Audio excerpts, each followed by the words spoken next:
그럼 김건희 여사 수사 안 할 테니까 그것도 안 할래라고 이거 안 할 거면 김건희 여사 그 수사 그거 하지 말자 그러면 안 하는 거 그거 받을 거예요? 안 받을 거잖아요. 근데 왜 검찰이 그러니까 선택적인 아니 수사를 선택적인 하냐 거 그거예요. 그거는 비판을 하셔야지. 선택적인 수사 이야기를 하시는데 과거에 문재인 정권 과거 때 얘기하는 거잖아요. 아니 그거 당연히 그 똑같은 이야기를 해야 얘기예요. 되는 아니, 거지. 잠깐만요. 잠깐만. 그 이야기를 어떻게 안 할 수가 있어요? 그때 당시에 김건희 여사하고 그때 비교를 당시에 이런 부분들을 다 털어가지고 수사를 다 했단 말이에요, 과거에. 근데 과거에 그 수사를 했는데 지금 와서는 이걸 수사를 안 한다? 그게 말이 되겠냐는 거죠.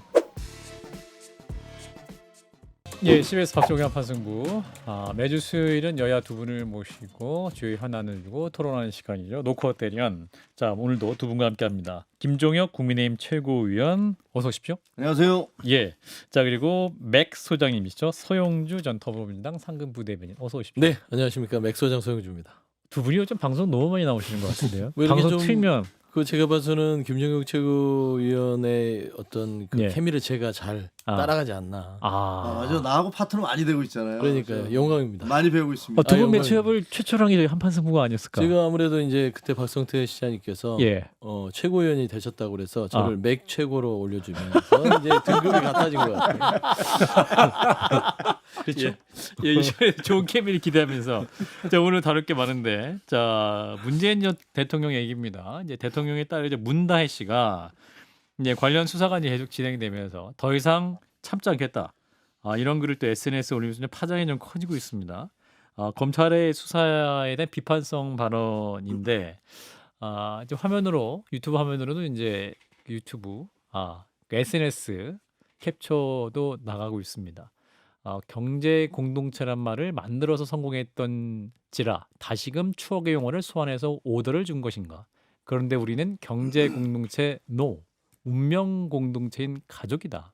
가족은 건드리는 거 아닌데 뭐 이런 글에 비판성 발언을 했습니다. 일단 이 발언 어떻게 보셨는지 김재혁 최고부터 말씀 주시죠. 그냥 문대희 씨가 참지 않겠다고 그랬으니까 참지 않으셨으면 좋겠어요. 진짜로 하고 싶은 얘기 다 하시고 예. 그다음에 그 검찰이 이제 수사를 하고 있으니까 수사에 가서도 본인 얘기 뭐 막을 사람 없지 않습니까? 더구나 뭐 대통령의 따님이고 저렇게 어디다 올리면은 그럼 당장에 뭐 언론들이 이렇게 보도해주고 있지 않습니까? 자기 방어권을 충분히 행사할 수 있는 이건 무슨 뭐 특별한 변호사를 쓰지 않아도 방어권을 행사할 수 있는 그런 능력이 있는 지위가 있는 분이시잖아요. 예. 그러니까 뭐 참지 마시고 그대로 그냥 하고 싶은 얘기 다 하시길 바랍니다. 근데 개인적으로는 좀 저 발언에 대해서는 좀 적절치 않다고 생각하는 게 가족은 건드리는 게 아닌데라고 얘기하는 거는 무슨 뭐 어떤 홍콩 느와르 영화 보는 것 같은 느낌, 뭐 조직폭력배들 영화에 주로 나오는 대사 같은 느낌이 드는데 대한민국은 법치국가이기 때문에 무슨 뭐 대통령의 가족이라 하더라도 가족이 범죄를 저지르면 형사 처벌을 받은 경우가 지금까지 줄줄이 있었거든요. 예. 김영삼 대통령의 아들 현철 씨도 있었고 그다음에 그 김대중 대통령의 아들은 사몽비리라고 그래서 세 아들이 전부 다 사법 처리를 당했어요. 그리고 뭐 노무현 대통령도 형인 노건평 씨가 있었고 그리고 또 노정현 씨도 그 100만 달러를 집 사는데 뭐 받았다 해서 그걸로 인해서 수사를 받다가 결국은 노 대통령이 그 안타까운 일을 당하기 때문에 네. 중단된 거 아닙니까? 이명박 대통령도 뭐 봉화대 군인이 뭐냐 했던 그 이상덕 저 의원이 있었고요. 뭐 사법 처리 있었고. 그래서 제가 보기에는 뭐 대한민국에서 나는 뭐 그 대통령 가족이라고 해서 범죄를 저지른 것들이 뭐 면피가 되거나 그럴 수는 없어요. 이 얘기는 예. 제가 그 지금 현재 이분이 범죄를 저질렀다 단정하는 건 아닙니다. 그러니까 자기가 막가자 가만히 있지 않겠다. 가만히 있지 않겠다고 참지 했으니까 않겠다. 계속 가시길 바라고 단 한 가지 제가 말씀드리고 싶은 건 이 노무현 대통령 좀 자꾸만 소환하지 말았으면 좋겠어요. 이 민주당에 있는 분들이 상투적으로 하는 일이거든요. 그러니까 뭔가 좀 자기들이 수사를 받거나 뭐 어려운 일을 당하거나 그러면 꼭 노무현 대통령을 소환해요. 그래서 제2의 그다음에 나오는 논두렁 얘기 사건이다. 똑같아. 제2의 논두렁 사건이다. 네, 꼭 그 얘기를 해요. 제2의 논두렁 사건을 뭐 얘기를 하면서 논두렁 시계 사건. 예, 나도 이렇게 억울하다 뭐 이렇게 주장을 하는데 나중에 재판에서 보면 대부분 다 유죄로 확정되는 경우가 많거든요. 그래서 이분들이 무슨 노무현 대통령이 이게 무슨 그 사자 명예훼손을 본인들이 하고 계신 것 같아요. 제발 좀 노무현 대통령 그렇게 아무 그 자기들 범죄를 저질렀거나 그거를 막으려고 할 때 이렇게 끄집어내서 그렇게 사용하지 마시기를 그좀 진짜 그거는 당부드리고 싶어요. 네, 우리 맥 소장님. 네. 그러니까 역대 검찰의 행태가 왜 이 정치 검찰의 이 늪에서 빠져나오지 못하는가를 극명하게 보여주는 사례 같습니다. 그러니까 노무현 대통령 뭐 얘기하지 말라는데요. 그거는 이제 말하는 건 자유고요. 일단은 보수 정권에 있어서의 검찰 행태는 꼭 가족을 볼모로 삼아서 엮어 놓습니다. 이게 굉장히 영화에서 보면 아주 악질적인 악당들이 하는 것이죠. 우리가 분노하잖아요. 마지막에 어떤 주인공의 악당들을 쳐부술 때 우리가 기억하잖아요. 꼭 뭐 아이나 아내나 이런 가족들을 엮어서 이 어떤 이 주인공의 손발을 묶는 매우 악질적인데 그 노무현 대통령도 보면은 가족을 엮었어요. 딸, 그다음에 아내. 이번에도 문재인 전 대통령에 대해서도 사위의 월급을 뇌물로 규정하고 그다음에 딸 식구에 대해서 얘기를 하는데 왜 노무현 대통령을 손할 수밖에 없냐면 별장 사건을 제가 얘기를 할 수밖에 없어요. 제주도의 별장. 제주도 별장. 예, 문다희 씨의 제주도의 별장 부분들이 여기도 압수수색을 지금 했단 말입니다. 예. 근데 이게 무슨 별장이 아니라 여기는 공동 숙박업을 하는 곳 아닙니까? 그리고 여기는 30년 된 주택이고 여기를 이제 송기인 신부니까 이제 좀 지인간에 알기 때문에 문다희 씨가 본인의 빌라를 처분해서 여기를 소유해서 그냥 먹고 살려고 그냥 여기를 숙박업으로 쓰는 거예요. 왜냐면 본인의 개인의 소유라고는 등기는 돼 있지만 여기는 여러 사람들이 와서 숙박을 하는 곳입니다.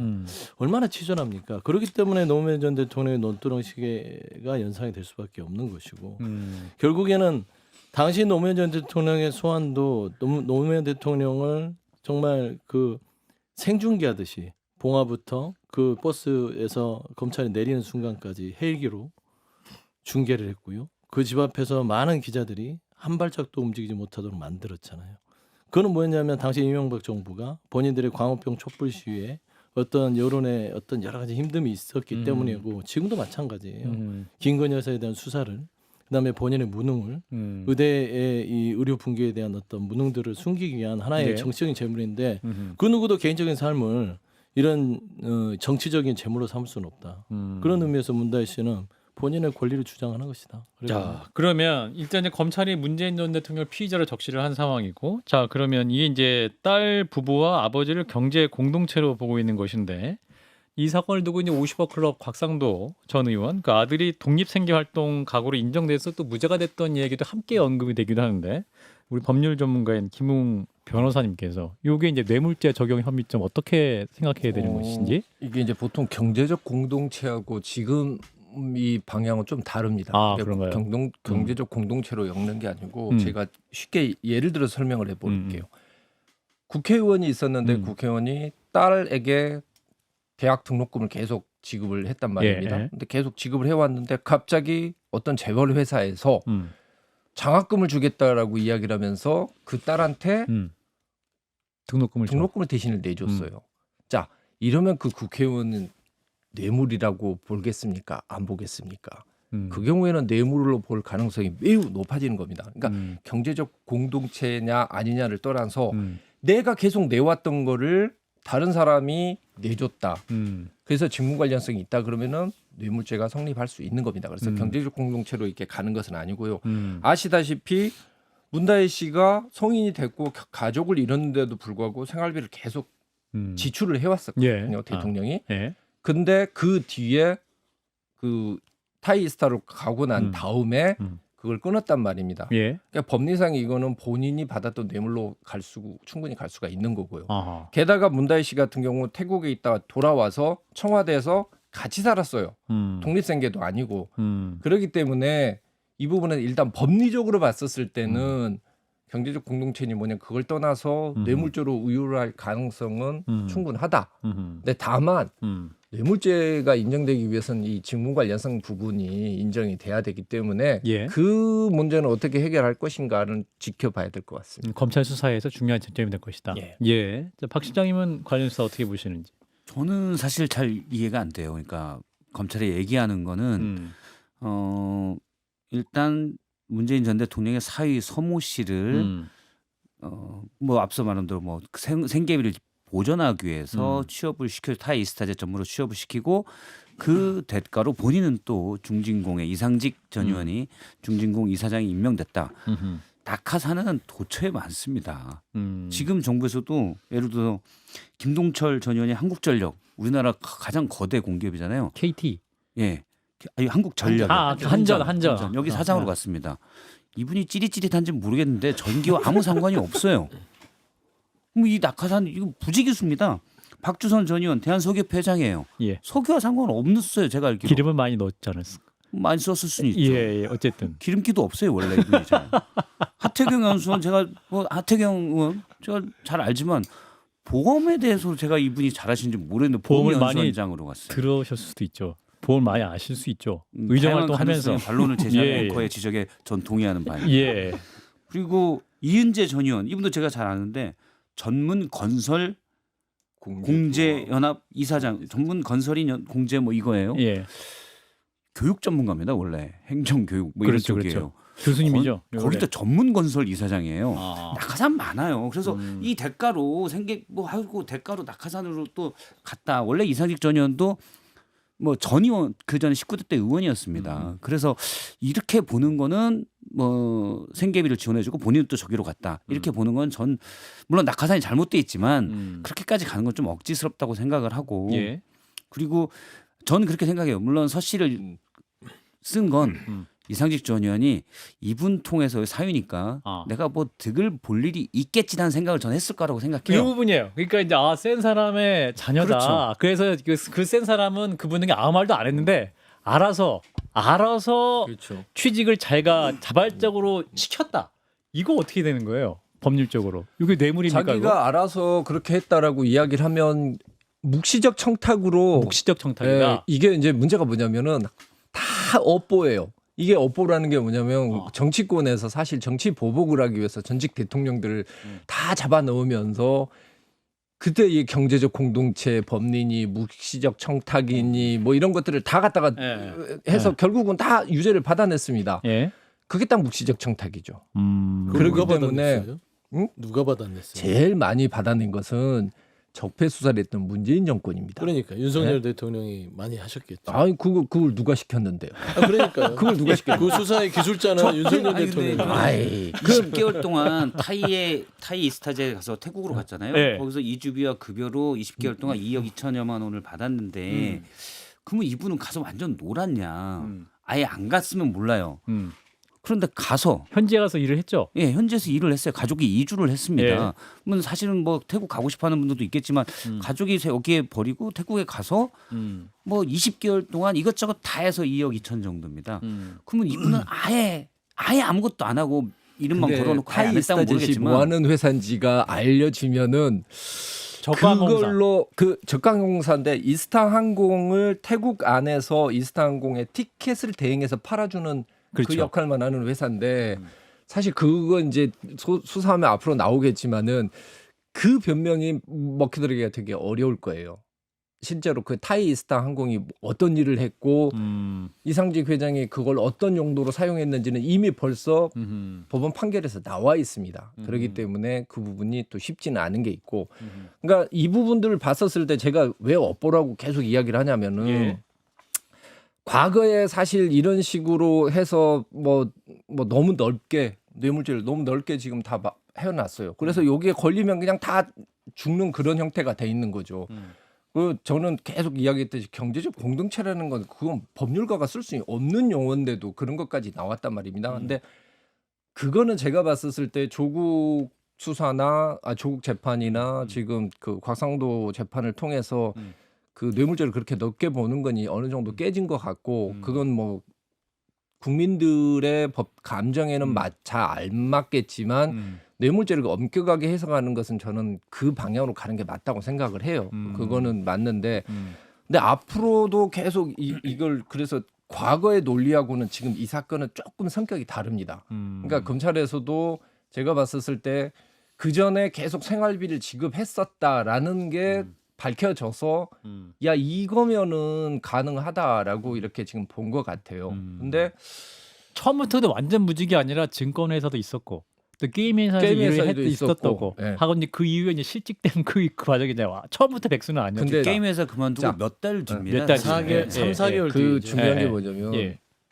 이상직 회장이 지금 재판 그 유죄를 받은 게 지금 크게 두 건이 있는데 네. 그 중에 하나가 이 타이스타 것이 있어요. 그래서 타이스타가 어떤 회사인지가 이미 전주지검에서 다 파악이 된 겁니다. 그렇기 때문에 예를 들어서 실제로 가서 이 정도 일을 했다랄지 이 사람이 이 일이 정말 필요했다라는 변명이 먹혀들기가 매우 어려울 겁니다. 제가 아는 한. 아하. 근데 대부분 그런 데가 많은 게 뭔가 예를 들어서 타이스타에서 뭘 하고 나중에 국내에서 인허가 관련돼서 어쨌든 대통령의 친인척이니까 이분을 요긴하게 그때 써야지라고 생각할 수 있다고 봐요 저는. 로비 창구. 예, 그렇게 생각. 근데 실제로 만약에 사위 서모 씨가 당시에 내가 이런 월급 받는 건 이런 역할을 하라고 하는 거야라고 해서 실제 활동을 했으면 그 정황을 가지고 그걸 문제 삼을 수 있다고 봐요. 근데 어쨌든 로비 창구를 쓰려고 했든 어쨌든 가서 태국 가서 뭐 가서 난을 키웠든 어쨌든 월급 받고 사무실에 출근하는 사람을 이걸 다 대통령의 뇌물이다고 전직 대통령을 보는 거는 전 너무 과도하게 본다고 생각하고 말씀하신 대로면 너무 검찰에 이게 치어도 다 잡아넣겠다는 그물이에요. 그런데 여사는 왜 그 그물을 다 뚫고 갑니까?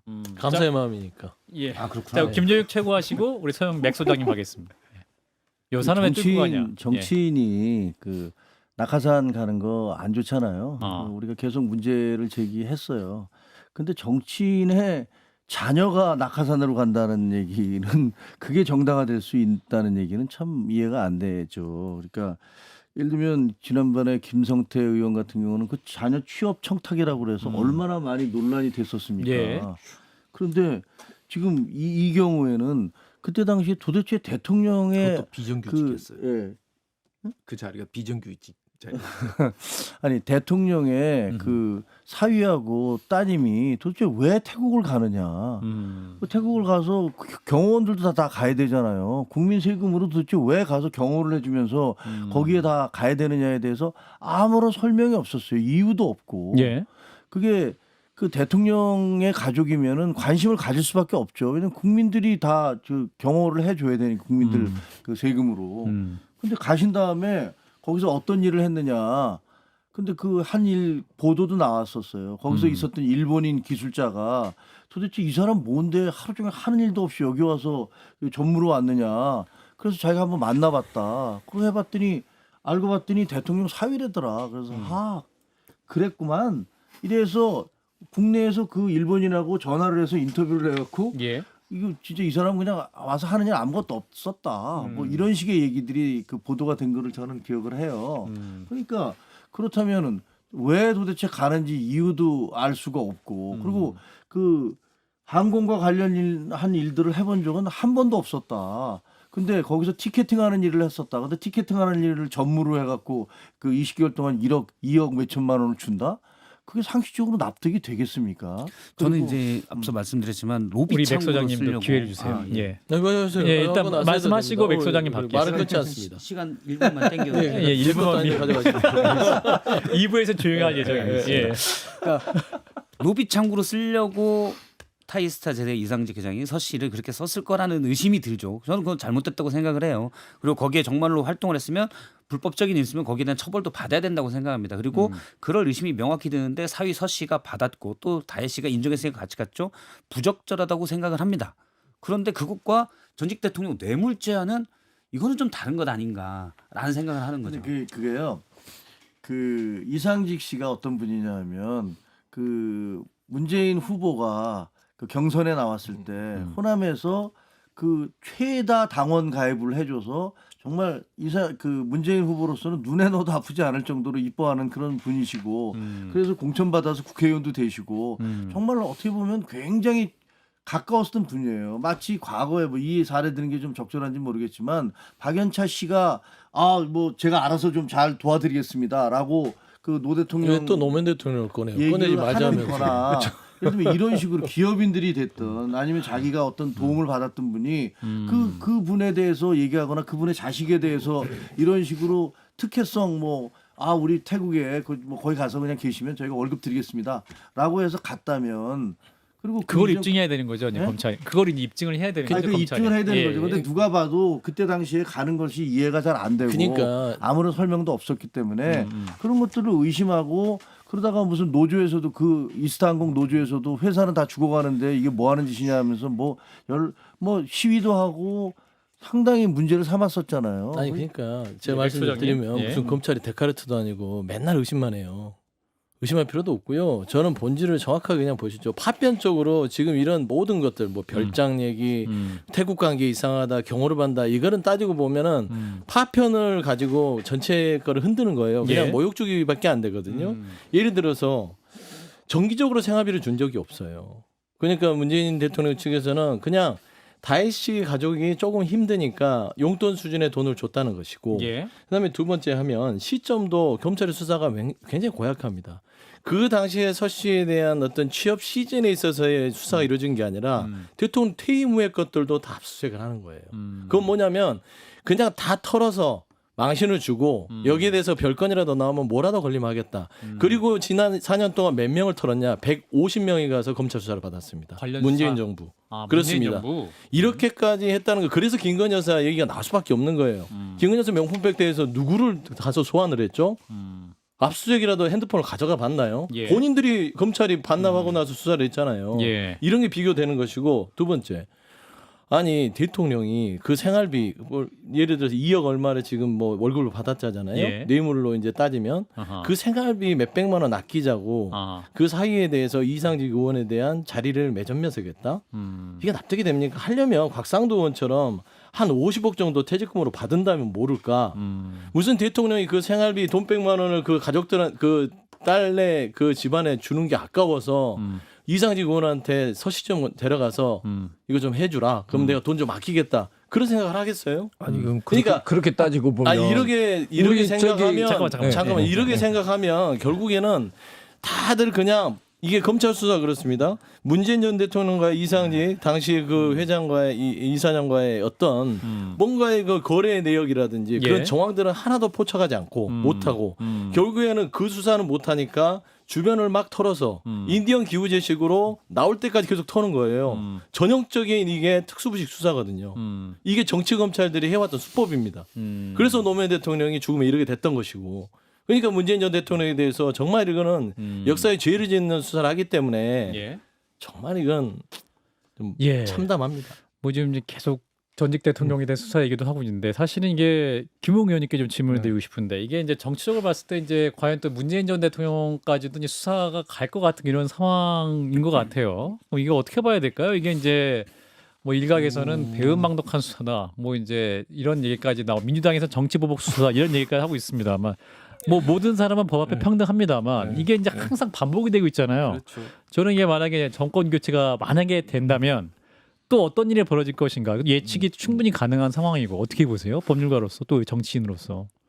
일단은 법률가의 입장으로 봤었을 어. 때는 이거는 이제 뇌물죄로 수사를 할 만한 그 전에는 제가 사실은 뭐 타이스타 항공에서 뭐 일종의 어느 정도 편의를 본 것이다라고 이야기를 했는데 예. 지금 이렇게 이제 생활비 문제까지 들어가면은 법리상으로 따지고 봤었을 때는 충분히 수사할 만한 그런 이유가 생긴 건 맞습니다. 예. 그리고 정치적으로 봤었을 때도 가족을 왜 자꾸 건드냐라고 이야기를 하고 있는데 그럼 뭐 김건희 여사는 가족 아닙니까? 그렇죠. 그리고 뭐 그거 그값 몇백만 원 가지고 그게 가지고 뭐 그게 문제 됐느냐라고 이야기를 하는데 김건희 여사도 받은 게 그값 몇백 300짜리인 거예요. 그건 어차피 그래서 저는 그때도 김건희 여사에 대한 수사를 해야 된다라고 주장을 계속 해왔던 거고 이런 예. 부분에 있었을 때 우리 기준이 되면은 이거는 뭐 예를 들면 보복이 되는 것이고 저쪽은 왜 수사 안 하느냐라고 이야기를 하는데 그거는 서로 앞뒤말이 안 맞는 것이고 예.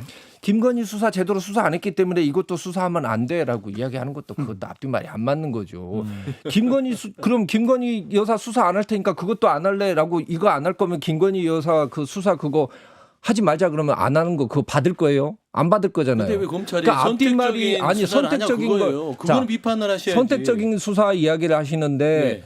과거에 문재인 정권 또 과거 얘기하는 때 거잖아요. 아니 그거 당연히 그 똑같은 이야기를 해야 얘기예요. 되는 아니, 거지. 잠깐만. 예, 잠깐만. 그 김 이야기를 의원 어떻게 안 할 수가 있어요. 그때 당시에 김건희 여사하고 그때 비교를 당시에 이런 부분들을 다 털어가지고 수사를 다 했단 말이에요. 과거에. 근데 과거에 그 수사를 했는데 지금 와서는 이걸 수사를 안 한다? 그게 말이 되겠냐는 거죠. 그래서 제가 봤을 때 민주당에서 지금 주장하고 있는 것처럼 이런 게 뭐 예를 들어서 뭐 검찰의 잘못이다 뭐 어쩌다 이렇게 주장을 하고 나올 건 아니고 예. 이 문제는 제가 봤을 때 법적으로 지금 단계에서는 뭐 이쪽이든 저쪽이든 지금 상태에서는 뭐 서로 딜을 해서 어떻게 해결할 수 있는 문제는 아니에요. 예. 결국 수사를 해야 되는 것은 맞고 예. 근데 다만 대통령이 이런 부분에 있었을 때는 언제까지 이걸 계속 반복할 수는 없는 거 아니에요. 그렇죠. 언제까지 계속 반복할 수는 없는 것이고 과거에 그 예를 들면 적폐 수사를 한다고 해서 문재인 정부 때 대통령 2명을 구속을 시켰었습니다. 그때 수사할 때 정말 많은 사람들이 극단적인 선택을 했었습니다. 구속도 엄청나게 많이 했었고 그걸 했는데 대한민국이 과연 깨끗해졌습니까? 대한민국이 뭐 얼마 좋아졌습니까? 그런 거 없거든요. 그러니까 사실 지금 이 정도 되면 이제 대통령 입장에서 나셔서 그러니까 거국적으로 이건 좀 그만두자라고 하고 나가는 게 맞는 것 같고 예를 들어서 뭐 저는 이 수사를 하면서 사실 그 제가 예전에 받았던 제보에 의하면 문다혜 씨가 왜 이렇게 갑작스럽게 태국을 가게 됐느냐라는 부분에 있었을 때 그 문제까지 파고 들어가야 되는데 그럼 상당히 좀 충격적인 이야기가 나올 수도 있어요. 그 제보가 사실이라고 하면. 근데 반대로 생각하면 그게 밝혀진다고 해서 대한민국이 얼마나 좋아지느냐. 그런 걸 생각했었을 때 저는 지금 상태에서 물론 법리적으로 봤었을 때는 수사를 하는 것은 뭐 어느 정도 당연한 것이지만은 대통령이 정치적으로 좀 풀으시는 게 맞는 것 같아요. 정치적 푸른다면 멈추자. 뭐 이를 그냥 그만하자. 그만하자. 전 정권 수사는 이제 그만하자라고 이야기를 하고 선포를 좀, 하면 좋겠다. 네, 그래 주시면 아하. 좋을 것 같아요. 시간이 일단 1분 다 돼서 자 놓고 때로는 2부로 이어가겠습니다.